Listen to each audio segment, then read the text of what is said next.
classes begin with my back to the camera. Someday I'll figure that out, how to set it up automatically. All right, so we had a week off for Thanksgiving. I hope everybody was full of turkey. It's always funny when I look at holidays that aren't Jewish, and I try to figure out what's the halacha of Thanksgiving. You know, is there a minimum measure for the size of the turkey? Is there a certain amount of turkey you have to eat? You know, whereas we're going to see that the cooking of the Pesach offering was very particular. Do you have to roast a turkey, or can it be fried? You know, deep fried, or is it okay to have a deep fried turkey if you also have a roasted turkey? And what counts as roasting? Is roasting it in 2 hours count, or does it have to be the overnight roast? You know, there's lots of halacha. What if you don't have cranberries, right? Or is cranberry sauce okay, or do you have to have actual cranberries in the cranberries? There's a lot of details here. Yeah, missing. Exactly. There's so much room for halacha for Thanksgiving. And no one that I know of has written up a good, you know, the Shulchan Aruch of Thanksgiving. You could have a whole book right there. No, it was a relaxing holiday. For my family, Thanksgiving is relaxing. The Jewish holidays are crazy, but Thanksgiving is just sit, eat, and enjoy. All right, so let's get back to the crazy holiday. Let's get back to Pesach. If you remember, we were talking about various forms of bread, types of chametz, of not chametz, what you're liable for, not liable, the taking of the dough to give to the Kohen, and whether or not it would be or wouldn't be, all of that. Now we get to go into another area which we're going to beginning to talk about the process by which things become chametz, the process by which the dough has leavened enough that it's now considered chametz. Because if you were to take on Passover a piece of dough and add, or not a piece of dough, some flour and add some water and mix it into dough and eat it, you're okay. That's not chametz, right? It's uncooked dough. It didn't even have time to rise. And if you take the flour and you mix it with water and you do it and you cook it very, very quickly, that's called matzah. Right, that's okay. So where are the limits where things from flour and water that become chametz, right? Without becoming bread, without becoming matzah, because matzah is a type of bread, right? Like pita is a type of bread, matzah is a type of bread. It's always bugs me when people say Jews don't eat bread on Passover. It's like, of course we eat bread. That's why we say the motzi, right? It's just a type of bread. It's like saying French bread isn't bread. It's a type of bread. Matzah is a type of bread, but when does something that could become matzah turn into chametz instead? Right? Or when do any other processes happen that get complicated? So we're going to look at a really complicated one to start, mainly because the terminology is very technical about baking. And as we all know, I'm not an expert baker, but we'll see what we can do with it. All right. So Mishnah 5, part 1. Our often regular reader isn't here this evening, so do we have a new volunteer? Are you going to make me read? No, I'll read, but I have to find it first. No problem. That gives me a chance to get another sip of tea. Mishnah 5? Mishnah 5. Mishnah 5, okay. And, okay, Mishnah 5. Sidur must be burned, while he who eats it exempt. Siduk must be burned, while he who eats it is liable to karet. All right. So what is siur and what is sidur? Isn't it siduk? Well, yeah. So there's always should be red flags going off whenever you're reading the translation. If they don't translate the word, it's because it's either very complicated, very specific, very technical, or they don't know. And in this case, it's kind of a little bit of all three. So siur and siduk are apparently, and I'm saying apparently based upon what I was taught and some other commentary, is dough at different stages during its rising process. And the siur is a very early stage. And therefore, it's already leavened enough that we get rid of it, but it's not so leavened that if you eat it, that you are liable. Remember, we said if you eat chametz on Passover, it's karet, right? And karet is the punishment of punishment, the hand of heaven. So you don't keep siur around, but you also don't get karet if you happen to eat it. So it's right on the edge to the kind of okay side. The kind of is important. And the commentary points out that the siur, the sages considered to be when there were like hairline cracks, hairline structures as it began to rise. That's when it's the siur stage. Whereas the siduk stage was more cracks. The cracks that was really starting to rise. If you've ever seen like those rolls that have the big cracks at the top. When it reaches that point, then you absolutely have to burn it. And if you eat it, that is chametz definitely, and therefore it's karet. So now they're going to try and explain it, and trust me, the explanation isn't going to help. Go ahead. Part 2. What is siur? When there are lines on the surface, like locusts' horns. Right, and we all know what the antennae of grasshopper look like. Yeah. Yeah. Okay. So very, very fine lines. Take that, right? Just that beginning of the whitening and splitting the breaking of the dough. And A, siduk is when the cracks have intermingled with each other. Right. So the words of Rabbi Yehuda. Right. So Rabbi Yehuda says in the siduk is when the cracks are beginning to connect and form and spread. That's when we get into siduk stage. And that's too much. We've gone way over the edge. Even though the siur should be gone because it's already begun to show signs of fermentation, if you eat it, it's not karet. For the siduk, if you have, boom, you're out. You're looking for a copy? I don't know. Chapter 2, chapter 8. All right, I guess I'll just listen. Yeah. Okay, well, you can I'm sit here close and you can share with us. Okay, so we're talking about when do the dough become chametz enough that it's a problem, right? So, and we are dealing with terminology here that gets untranslated because it is rather particular and technical, and we're not 100% sure exactly what threshold we're talking about. So the siur apparently is when the dough has just begun to rise enough that it starts showing lines, hairline cracks and white lines on the surface. That is already shown enough fermentation that you should get rid of it. And if you happen to eat it, it's probably not chametz. But siduk is when the lines have begun to intermingle, according to Rabbi Yehuda. And that means that it is now crossed that threshold and it's definitely chametz. Not only do you have to get rid of it, but if you did eat it, then you'd be subject to karet. You'd be punished as though you ate chametz because it is chametz. So it's that line that we're trying to uncover. When from water hitting dough are you stuck? Now, anyone know how matzah is made nowadays? Do we look for lines on the dough? Time. Yeah, stopwatch. Right, we use it. Seconds. Well, for minutes in terms of baking the whole process, but it's a stopwatch system. Yeah.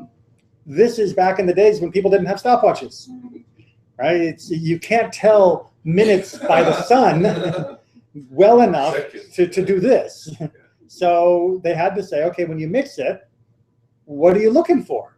And how do you know? Because, I mean, once it gets baked, the difference between just chametz cooked like matzah and not chametz cooked like matzah, you can't see it once it comes out of the oven or off the oven. So this is what you do. This is the system, right? Stopwatches, a lot more reliable, a lot easier to keep track of, but this is what they did. All right, so part 3. Part 3. But the sages say regarding the one and the other, he who eats it is liable for karet. Right, so the sages are saying whether it's just the little hairs, the horns, or not, boom, it's too much. And that's karet, that is chametz. If you see any sign of the fermentation taking place, throw it away. Yeah. Throw it away. And A, and what is siur? When its surface is blanched, like the face of a man whose hair is standing on end. All right, so this is pale. in terms of blanched, right? So someone whose hair stands up, right, they're afraid, right? Your face goes white. That's what they're saying. When the dough begins to turn white, doesn't have to show lines or cracks, just when it begins to turn white, that's siur, and that's too much. Make sense? Anyone here ever make dough recently that can confirm or deny this, or we don't normally watch it that carefully in the first few minutes? But I'm willing to bet, Judy, that you don't actually. Doesn't make much sense to me. No, doesn't. Because I haven't actually noticed a difference in the coloration. But what about the cracks? Yeah, I'm trying to figure what that is. I use a more modern method Right. for making my dough, and I put oil on it when I put it in the bowl. Just so it won't.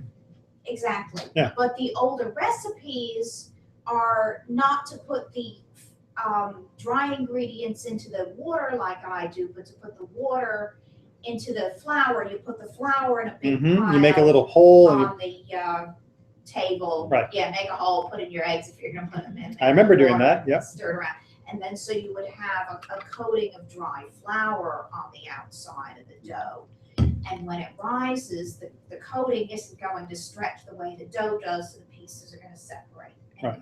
Yeah, it's going to look like those lovely cookies with the white powdered sugar on it. Right. Has crackled.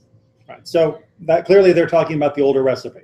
That's how my grandmother did it. I remember very clearly. All right. So the idea is, again, how do you know without the modern convenience of a stopwatch, or I'm sure there's an app now, when it's changing? And again, a reminder from earlier classes, people would have been making matzah all throughout Pesach. It wasn't like you bought it before the Chag began and you just kept it and then ate through the Chag. You would be making matzah daily Every day. for what you needed to eat that day. So this is very, very practical halacha for the classical world, and almost completely irrelevant to us, because most of us probably don't feel prepared to risk making matzah during the Chag. We might try making matzah the week before or the week after, but I know that most of us would probably not want to mix flour and water. Yeah, well, it's so much easier to buy 5 pounds of matzah and just be done with it than to worry about all the intricacies of this. Someday I need to try to make matzah, see what homemade matzah is like. In November. Well, December ought to work. December could work too, yes. Yes. Exactly. But yeah, not during Passover. During the Chag, most of us, because of remember we said the karet, most of us, that level of seriousness, the level of severity is such that we just don't want to risk it. Don't want to risk it. It's like I wouldn't do my own dentistry. I'm not going to make my own matzah. All right. So chapter 3, Mishnah 6. This one's relatively straightforward.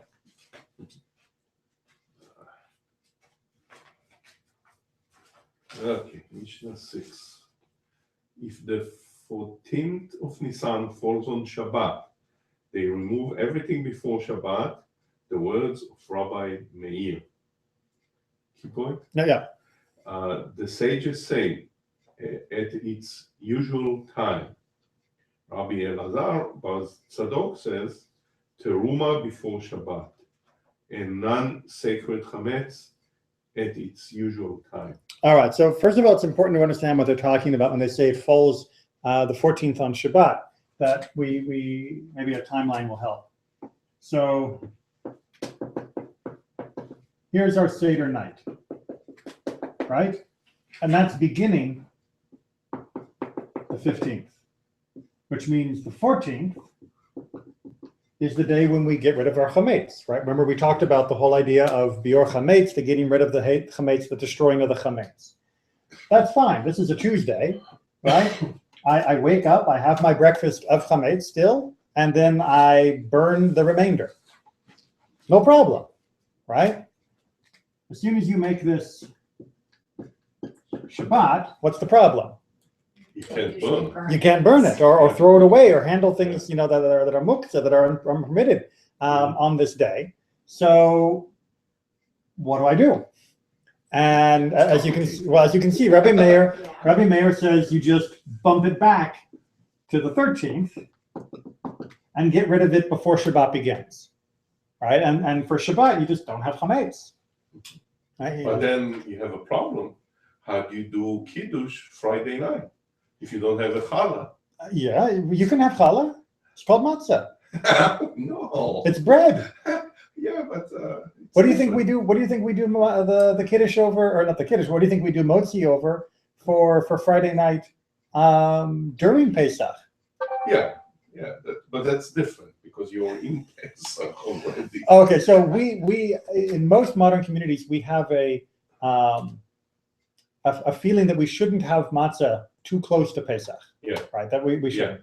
And that's true, but you shouldn't eat it before time. Let's say. Well, but as you also know from the four questions, right? You know, tonight we eat only matzah, but all other nights either matzah or chametz, right? So they were not as particular. Matzah was a snack food. I don't know, that may be overselling it.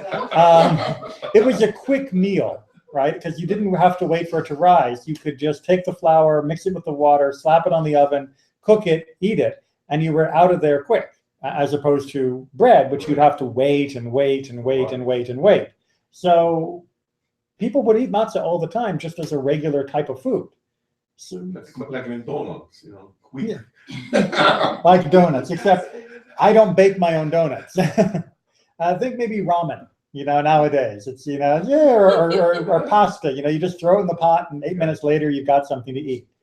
Right? So that's kind of what they're dealing with here. So Rabbi Meir's solution is just move it back and don't worry about it then. And of course the other sages say, no, usual time. Usual time, yeah. Right? Just take care of it. Now, obviously, you wouldn't do biur chametz, literally. You wouldn't actually burn the chametz, but you would just dispose of it, either by eating it for breakfast or by throwing it away. Remember, we talked about casting it into the water and getting rid of it in other ways. So the sages say, there's no problem. Yes, I know it's Shabbat, but it's okay to get rid of this stuff because it's chametz and you're getting ready for Pesach. And then Rabbi Eliezer ben Zadok gives kind of an interesting twist, right? He says that for Truma, remember the sanctified gifts that are for the Kohanim, those you don't want to get rid of on Shabbat. But the other stuff, the regular stuff, that you can get rid of on Shabbat. Because remember, the stuff that is, trying to work out the word here, the stuff that is reserved for the priest doesn't exactly belong to you. So getting rid of it on Shabbat, do it early. And the other stuff, do it later. Make sense? A little bit? Kind of? Sort of? Okay. Like I said, it's not a major issue, although it does happen from time to time that the Seder begins Saturday night, and we have to take care. Today, what do they do? Most people that I know do the biur on the 13th, but reserve food to eat for breakfast on the 14th. That's chametz, and then repeat the formula of I've gotten rid of everything. I know my brother-in-law in Brooklyn. We were there for an occasion like this, and what he did was he kept a couple of challahs on a special, in a table that was really guarded. Nobody can touch it, kids or anything. Yeah, you don't want it to wander off. Yeah, I know. Yeah, and we did the motzi right there in the kitchen, and after that, everything went out. Right, then it disappeared. Yeah, so you cannot have chametz anymore. That's it. Well, I mean, but that's normal for. I mean, obviously, but not without the question of doing motzi. I mean, for challah, for Shabbat, but I mean, in general, that's the way breakfast is on Erev Pesach. You know, the day of that evening being the Seder, you eat chametz if you still have chametz, and you eat it in a designated zone, so you don't have to re-clean the house. And then it's gone. It goes in the trash can, and the trash goes out. All right, Mishnah 7. So chapter 3, Mishnah 7. He who is on his way to slaughter his Pesach sacrifice, or to circumcise his son, or to dine at a betrothal feast, A wedding feast. a wedding feast, at the house of his father-in-law, and remember that he has chametz at home. A, if he is able to go back, remove it, and then return to his religious duty, he must go back and remove it. B, but if not, he annuls it in his heart. Okay, let's make sure we got the situation. You are your average, regular Joe Jewish, and you are on your way to circumcise or to have the betrothal feast, right? These are two other very important meals, right? And ceremonies. And circumcision in particular is the only other positive commandment that carries the weight of karet with it. And on your way to this other blessed occasion, I've got that giant loaf of bread sitting in my kitchen, right? What do you have to do? Well, if you can go back, if you can run home, get the chametz and get rid of it, you have to go back and get rid of it. If you can't go back and get rid of it and make it back in time for this other religious obligation, you can simply say the loaf of bread sitting in my kitchen is not mine. You annul it, right? It's ownerless as the dust of the earth. And that's okay under those circumstances. But notice the implication. You're at work and you realize you forgot to clean for Pesach. What do you have to do? You have to go back. You have to go home, right? You can't just annul it in your heart, right? You have to get rid of it. The only reason why you're getting rid of it here is because you have another mitzvah that cannot be done later. That it's also very, very time specific. 8 days for the circumcision, or you've missed your window for doing it properly. You still should do it afterwards if it's delayed for some reason, but 8 days is on the nose. That's it. Everything else, you have to take the time to get rid of your actual chametz. Don't just cheat and annul it in your heart. Make sense? So what do you do? I mean, after your betrothal or whatever, would you go home and their loaf of bread is sitting on your table? Well, you'd remove it, but you wouldn't be held liable for having owned it So you during would the still burn overlap it period. later. Yes, you still have to get rid of it. Just you're burning an ownerless piece of bread. Exactly. And you're removing it from your home so that it doesn't interfere with anything else. But it's not yours while it sits there in your absence. And you're not held responsible for owning that piece of bread during the Chag, during the festival of Pesach. All right. Part 2, on the other hand, is going to say, well, what if your job is soldier, fireman, policeman? Okay. 2, if he is on his way to save from an invasion, or from a river, or from brigands, or from a fire, or from a collapse of a building, he annuls it in his heart. Okay, go ahead and do part 3 because it just, yeah. But if to rest for pleasure, he must return immediately. All right, so Makes sense. I hope so, right? So you're a policeman, you're a fireman, you're heading out on a call, and suddenly you go, the loaf of bread at home. I'm never going to be able to get back from this building burning in time to take care of my chametz cleaning. Just turn this fire trucker. No. You go, you put out the fire, you save the life, you rescue someone from the rubble, whatever it takes. And that loaf of bread, it's not mine. It's not mine. Right? Notice, however, there is no if statement here. Right? Look at the first section, part 1, and look at the part 2. Right? Part 1 says, if you can go back, then you go back, and then you return. And if you can't, then you annul it. Part 2, where you're saving somebody, there's no if.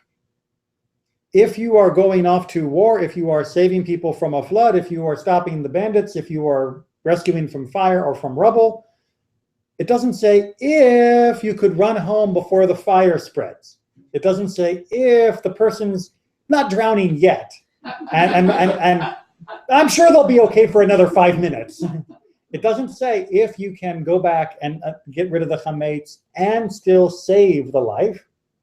It says you save the life and you annul it in your heart. It doesn't give you the choice to check your watch of how long would it take me to get home before I go save them. And that's a very important statement that's repeated in many other ways throughout halakha. That yes, when there are conflicting religious obligations in terms of this feast or this mitzvah and that mitzvah, oftentimes we do have to balance. And sometimes it'll mean running here and running there and running here and running there. And we do the best to do all that we can. When it comes to saving a life, it pushes everything off. And you don't even get to check the schedule. You save the life, full stop. Make sense? Good. I'm glad that makes sense. And of course, part 3 was, as I mentioned before, with regards to work, and this is pointing out with pleasure, if you're just on vacation, if you're just sitting by the pool or at the beach, and you go, oh, that bread at home, I'll just annul it here in my heart. And no choice. It's not if you can run home and get back before they do the fireworks. No, it's you go home, you do it. Okay, so that should also be quite clear. But number 3, yes. If it's, let's say you went to vacation, South Florida, okay, and you remember, how are you going to make it? You might not even make it back to the hotel before. Okay, well, I'll do one better for you. What if you plan to go on vacation for Pesach? Right? I don't know if you've noticed in many Jewish newspapers and magazines, they sell special Pesach vacations. Right? A whole package, exactly. The whole week is set up. They have the Seder taken care of at the hotel. Everything at the hotel is kosher, no problem. They have services there. They'll even do, Beit Midrash, so you can study. And it's a wonderful, wonderful package idea. What about your house? You still have to clean it. You still have to clean your house? Yes. Okay. Yes. But maybe not. Unless the chametz no longer belongs to you. Yeah. So here's what's happened in the Mishnah, which is really before the sale of chametz became a standard procedure. In the Mishnah, it's saying, I'm sorry, before you lock the door and grab your suitcase to go to the Pesach cruise, you have to go clean that house and make it spick and span from chametz. Again, remembering our definition of chametz in the Mishnah is olive size and all of that stuff, only from the 5 grains and all of those other things that would make Pesach cleaning a lot easier than many people make it for themselves. But after you've done all that, then you can go on vacation. If you don't do that, you don't go on vacation. And if you get to the airport and you realize you left that loaf of bread, I'm sorry. You go back and you miss your vacation. However, once the sale of chametz became more common as a fully legal and halachic tool, that the chametz no longer belongs to you, so you're not annulling it, you are selling it. And therefore, it may be in the space that is surrounded by your home, but it is not part of your home. Absolutely, many people will sell all of the chametz in their house, they will lock the door, and that's their Passover preparation. And they go on a cruise. One of the reasons why the cruises and package vacations have become so popular is because Passover cleaning became so complicated. So it's kind of chicken and egg, So a lot of the reasons why people say, you know what, I'd much rather just pay to go away for Passover than fight with my kitchen. If they were going to fight with their kitchen, they wouldn't be going on vacation. If I'm going to fight with my kitchen, it's easier to stay home. And so they will sell the contents of their home, the chametz contents of their home, and go off on vacation. What's that? To who? Well, to non-Jews. Non-Jew. Usually it's done through agencies. So, for example, every year. How does that conversation It's actually the first one every time is always fun, because usually it's the same person done annually. But usually what happens is, and if you check your bulletin, you'll see it in the month before Passover. There's a little form, or you can do it in other ways, where people will authorize me to sell the chametz on their behalf. And then I negotiate for the sale of the chametz with a non-Jew. And there's a full contract that's written up, and everything takes place, exchange of money and all of that. So that's how it works. But yes, usually you approach someone who is familiar with Judaism, even though they're not Jewish, and they don't look at you like you're absolutely. You want to sell me what? My bread. No, not my bread. The crumbs in the toaster and the invisible particles that are wedged into the pots. Yeah. And yeah, it's not just the bread. The bread they could understand. It's the impenetrable chametz. But as we talked about before, when we talked about that level of chametz and the cleaning, in the ancient world, it wasn't that bad because you didn't have that much. The sale of chametz really did become more and more of a necessity as our life became more and more not complicated but blessed. You know, as we are blessed with a better material culture, and I will say better because we have better hygiene, we have more food, we have easier access to high quality cooking materials that allow us to use our food better. This is a good thing, but it does present some complications. And thankfully, halakha is perfectly equipped to handle those complications. So, yay. And personally, I like being home for Passover, so I'm not really ever looking for the trip. All right. As long as we're on this topic, let's continue with Mishnah 8. That is to say, Mishnah 8 is kind of a carrying on. Mishnah 8. Similarly, he who went out of Jerusalem and remember that he had holy meat with him, if he has pes scopus, he burns it where he is. But if not, he returns and burns it in front of the temple with the wood of the altar pile. Right. So in general, there's a very strict prohibition that if you have made a sacrifice and you are presented with the meat that is left over from the sacrifice, from the parts that aren't burnt on the altar, you have to eat that meat within the precincts of Jerusalem and within a specified time period. If you happen to put some meat into your pack and you were heading back to wherever you're staying in the city and you forget about it, and then you head out and you get past Mount Scopus, one of the outskirts of Jerusalem, especially in the old city, the old city. The question is, you're in the middle of nowhere, you're beyond Jerusalem. Do you have to load the donkey up again, turn it around, and head all the way back to Jerusalem? Because you can't eat this meat, because you're not permitted to eat it way out here, and if the time is elapsed, you're not permitted to eat it anywhere. What do you have to do? And the answer is, you burn it where you are. You have to dispose of it, but just where you are is fine. On the other hand, if you're still within the greater Jerusalem area, as bounded by Mount Scopus and that sort of distance, then yeah, you get your donkey, you turn them around, you head back up to the temple, and you take care of the meat the way you're supposed to take care of the meat. You burn it where it's supposed to be burnt for anything that's extra from the holy sacrifices that aren't going to be eaten or that miss their window of being eaten. Makes sense, yes? Yeah. Yeah. But it's this wonderful combination of, yeah, if you're all the way back to Haifa, you don't have to turn around just to burn the meat. But on the other hand, if you're close enough, yeah, you got to go back. It's this wonderful balance that Judaism has over and over again of making us do more than we might want to do, but not making us do more than is humanly reasonable. And that balance is one of the beautiful things about Judaism, in my humble opinion. Okay, and part 2 is going to finish up with this balance, quite literally. And part 2, and for what quantity must they return? Rabbi Meir says, for both when there is as much as an egg. All right, remember we talked before about the different measurements of size, and you have an egg size of a quantity. It doesn't mean it looks like an egg, it just means it's the volume of an egg. Or Rabbi Yehuda says, for both when there is as much as an olive. Okay. So he's more right. conservative. Right. Now, it's stricter, a stricter measure. Yeah. And the question is, what is the both they're talking about here?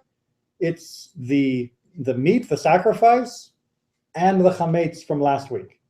Right? So if you realize, I didn't check under the refrigerator for crumbs, you don't have to come back from your vacation, right? Because that is such an insignificant quantity, unless your refrigerator is way off the ground and you could hide a loaf of bread under there. You're not even going to get an olive's worth underneath that kind of refrigerator. Then Rabbi Meir and Rabbi Yehuda are both saying, don't worry about it. It's insignificant. On the other hand, if it's more than that, you know, if you've got a good-sized dinner roll that you remember all of a sudden, you got to go back and take care of that. Or if you realize on your donkey that it wasn't just a tiny little bit of meat that was left over, but there's a T-bone in there, that's back to Jerusalem or burn it where you are. Okay. But the sages, the Chachamim, this is the general rule then. So Rabbi Meir and Rabbi Yehuda both are sort of rejected. They have a different way of measuring. But the sages say holy meat when there is as much as an olive, and chametz when there is as much as an egg. Okay, so holy meat has a stricter measure, right? The meat from the sacrifice has a stricter measure than than the bread of chametz. And I think we can sort of intuitively understand why that might be. Right, the meat from the altar is of a sanctified status, whereas the chametz, although we shouldn't have it, we can annul it. Technically, we can annul it mentally. We shouldn't rely on that in most cases, but we can, and so we can be a little bit more generous with our measure of chametz than we can with the measure of the sacrifice. Makes sense? Yeah. Two questions. One, when it talks about Rabbi Meir and Rabbi Yehuda sages. Yes. So are the two rabbis like individuals within the body of sages? Absolutely. Okay. So the Chachamim, the sages, right, literally the wise ones, is the technical term for the whole category of rabbis at the time. They're all the same time. They're all in the same era. They weren't all contemporaneous with each other in every case, but they are all from the same time span, from just before the Common Era began till after the finishing of the Mishnah in around 250 of the Common Era. So there's about a 300-year window that if you lived during that time and you were of this caliber, you were considered a chacham. You were considered to be a tana of this category of sage. People who came later became known as amoraim. A tana is like the technical term for people of this time. Literally, it means a repeater, because they were the people who would repeat the tradition. And it has other technical meanings, but officially, it also has the meaning of a tana outranks an amora. It outranks a later sage, like a sage from the Talmud. So a person in the Talmud can't argue with a person from the Mishnah. People in Mishnah from different generations, they can argue. Even if someone was later, they can still argue with an earlier generation as long as they're within that same era. So it's about 250.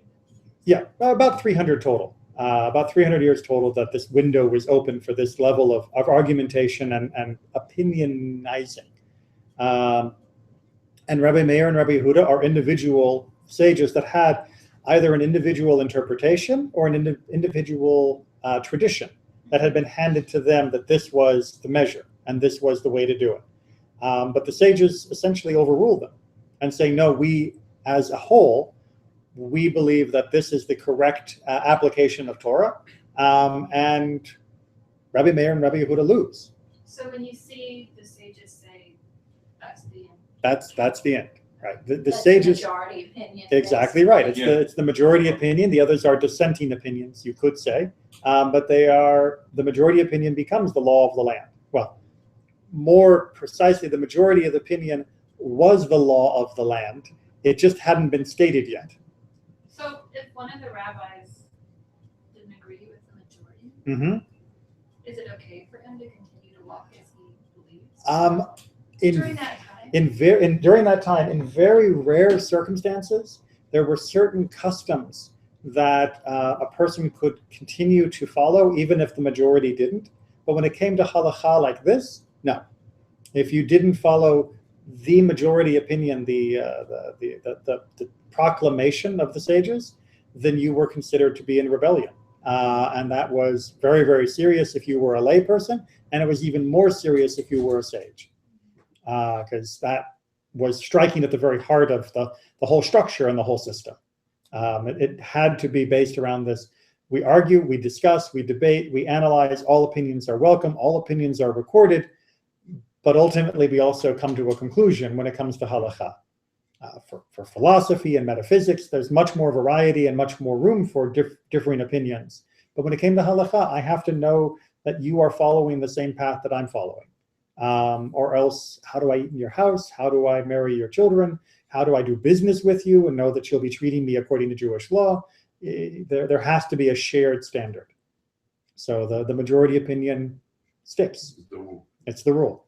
That wasn't actually my second question. It was part B. Oh, okay. So second question. My second question was, when it talks about the burning, are they going to eventually tell us like blessings involved with that? Oh, there is no blessing for the burning. There are proclamations that we make for the chametz, to say, that any chametz that I haven't seen is considered null and void and ownerless as the dust of the earth. And that comes from the Mishnah, or that's later? It's a later formula. The declaration, the annulling, is implied and stated by the Mishnah, but the actual formula that is said is a later construction.